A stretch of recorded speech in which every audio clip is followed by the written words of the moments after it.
সবাইকে স্বাগত জানাই আকাশবাণী চ্যানেলে। সবাইকে নববর্ষের অনেক শুভেচ্ছা। নতুন বছর উপলক্ষে আমরা আজকে নতুন এক রেসিপি বানিয়েছি। আজকের রেসিপির নাম মতিচুরের লাড্ডু। রেসিপিটি দেখার আগে আমাদের চ্যানেলকে টুক করে সাবস্ক্রাইব করে দিয়ে আসুন। চলুন দেখা যাক রেসিপিটা। প্রথমে আমরা একটা গামলা নিয়েছি, তাতে 500 বেসন আমরা ভালো করে ছেঁকে নিচ্ছি। এরপর অল্প অল্প জল দিয়ে বেসনের ব্যাটারটাকে আমরা রেডি করে নিচ্ছি। দেখুন কীরকম পাতলা করব। যেরকম আপনারা সাধারণত বড়া ভাজেন ঠিক সেরকমই ব্যাটারটা করবেন। আমরা একটা কড়াইয়ে সাদা তেল দিচ্ছি। তেল গরম হয়ে গেলে যেরকম আপনারা সাধারণত বড়া ভাজেন ঠিক সেরকমভাবে এপিট ওপিট করে লাল করে একটা থালায় ভেজে তুলে নেবেন।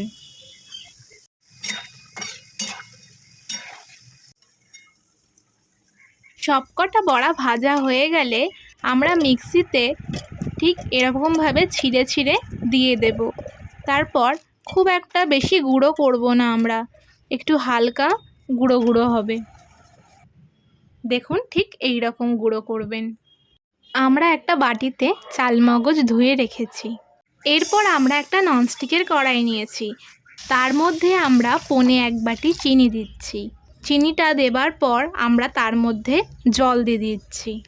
চিনির শিরা ফুটে উঠলে তার মধ্যে আমরা ফুড কালার মিশিয়ে দিচ্ছি। ভালো করে আমরা গোলাবো ফুড কালার দিয়ে। ফুড কালার দিয়ে কিছুক্ষণ ফোটানোর পর বেসনের বড়ার গুঁড়োগুলো দিয়ে দেব। 5-10 মিনিট মতন ভালো করে নাড়াচাড়া করতে থাকবো। যখন হালকা দলা বা পাক পাক ভাগ চলে আসবে তার উপর দিয়ে আমরা চালমগজ দিয়ে 2 মিনিট নাড়াচাড়া করে শেষে ঘি দেব। ঘিটা দেবার পর আরেকবার ভালো করে মিশিয়ে নিয়ে আমরা নামিয়ে নেব।